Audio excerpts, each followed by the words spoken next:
Hey everyone, if you like the channel, please consider subscribing. It means a ton. Thanks so much. Enjoy the video. A little bit about the river that we're here running today. This is kind of our backyard hometown river. This is the Skykomish River. A lot of fun to run in all seasons. When it's high water, there's a lot of little braided areas to run. When it's low water, you got one main channel. It's kind of how we are today. This flows down, there's a confluence where it joins with the Snoqualmie River and it becomes the Snohomish River. It's a great river system, lots of fishing, lots of adventures. It's known for shallow gravel bar, cut bank on one side, gravel on the other side, could be gravel all the way across. So it's important to understand how to read it. There's some deadheads, some logs, twigs, lots of little things that are going to give us some reads. And that's mainly what you're going to see today and what we'll talk about today. A few thoughts before we really dive in and get started. Do a little preparation before you get out there. When you've got yourself a new jet boat, I'd suggest you run that in a lake or some docile river water before you go out and try and tackle the Grand Canyon rapids, okay? Take just a few quiet friends with you. You don't need a ton of distractions when you're really focused on learning. I know if someone's talking to me, I have a hard time doing what I'm trying to do and answer their question at the same time. Super important. What river you're going to, once you maybe have a little bit of confidence in your boat, take a look at Google Earth. Just see what it looks like. Now I know Google Earth ain't looking at that river the day that you're gonna go run it, but you get an idea what's upstream, what corners are up there, if there's corners downstream, where other rivers converge. Just start to do a little bit of homework. There's some great forums. Get on a jet boat forum, a local fishing forum. Learn what CFS means. Know what levels waters are at. These are just some beginner tips to start before you just go back in that boat in the old river that your buddy says is such a fun place to run his jet boat.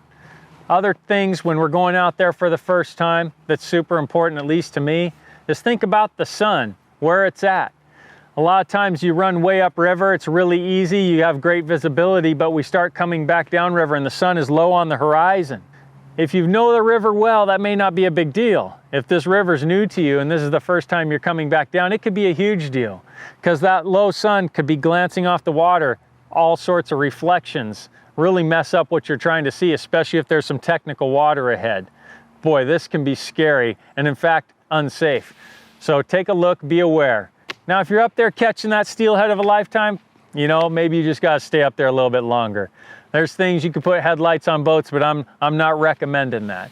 Anyhow, try to get back before the sun goes down.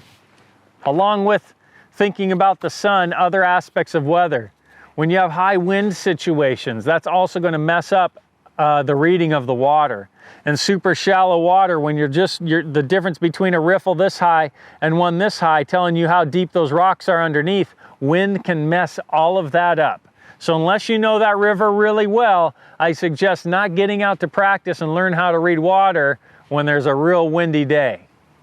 Another great tip or piece of advice before you get out there in your new jet boat might be to go with a guide, a local guide, or go with the friend who runs this boat all the time.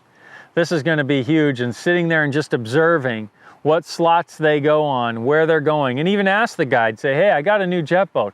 I'll pay you to just take me for a ride even. Just show me how to go up and down this river. This is going to be where I'm going to be running. I think they would go for it, and that's going to give you a lot of information. Again, a picture's worth 1,000 words. Well, being on the river while someone else is driving is worth 1,000,000,000 to learn that river.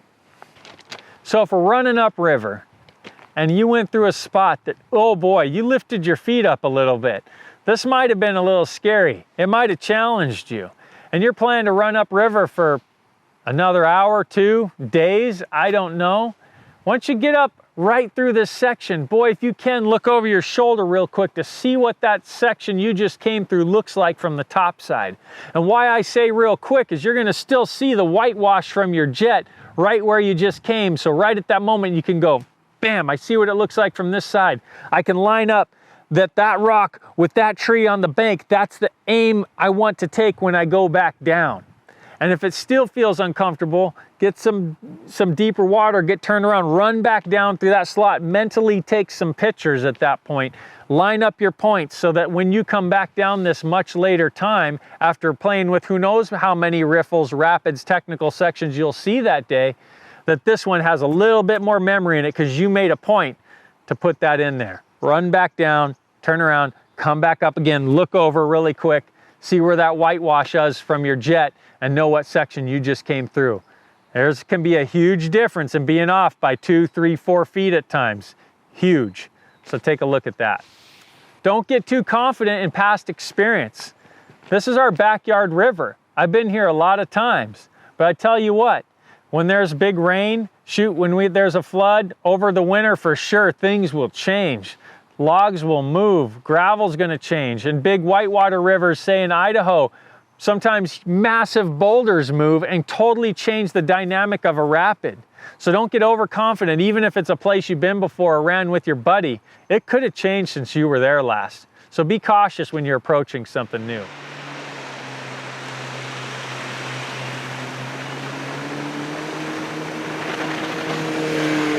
Number 1 is know how to read water. This comes as a learned thing. It doesn't happen overnight. Usually someone who's had experience whitewater rafting or kayaking has some ability to read water. If you've been floating in your drift boat, you're gonna have some ability to read water. If you're a fisherman, you're reading water because you're looking for the right spot to cast that fly. Going upriver is what I would suggest you do first. Head upriver if we're in a new place and we're trying to now run a riffle, run something more than just dead calm lake. Going upriver is my preference when I get to a place for the first time. Even if it's a river I've been to before, it may have changed since the last time I was there. It'd be nice to head upriver first. When we talked about ground speed and water speed, that's where this really comes into play. When I'm running upriver, I can maintain my same water speed but a slower ground speed. So I'm coming up at things much slower. Why is there riffles? Why is there rapids? Well, because a river, why does it flow? It's always falling away. The elevation is always changing, and that's why a river is flowing. If there's no elevation change, we have a lake or a very slow river. So when we're running upriver, not only does the boat have a slower ground speed, well, usually we're looking at a little bit more face of the water because we're running up it. When we're running down, it's flowing away and it's slowly falling away from us. You have a better view of what you're about to run through. So riffles, rapids, trees, corners, I can see them a little bit better and I'm coming at them slower when going upriver. Going downriver, you're moving a lot faster. It's falling away from you.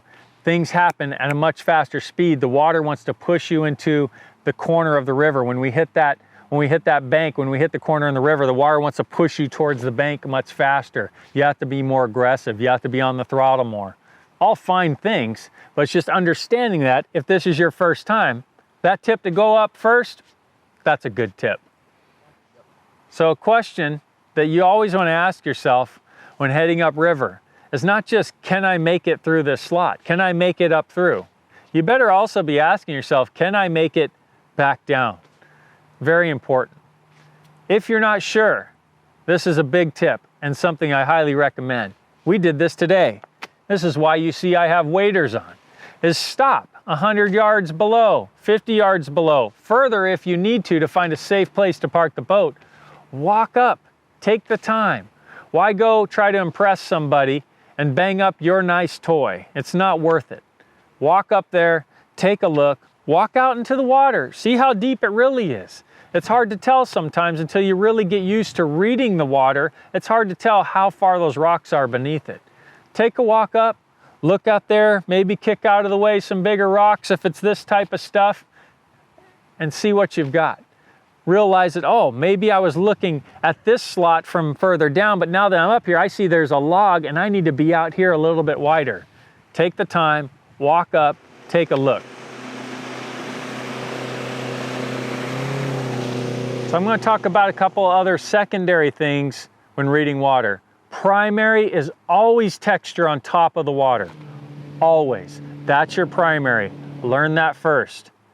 Secondary could be color of the water, clarity of the water, color of the water, where different colors are. You can see gravel in one area, sand in others, shadows, logs. But that can sometimes be deceiving. If you have a sunny day and you're running through shadows, things like that, it can be a little deceiving. So always texture is first. but being aware of the colors below. If you have a nice pair of polarized glasses, that can sometimes help see a little bit deeper into the water. Good little tool or tip to have, but again, textures first. Textures always first, then looking below. Some people just think, oh, if I have good glasses, I can see through, I can read the water. You're coming up on it way too quick to read water that way. If we're off step and we're looking for a spot to park against the beach, that's fine, but otherwise you need to be reading that texture.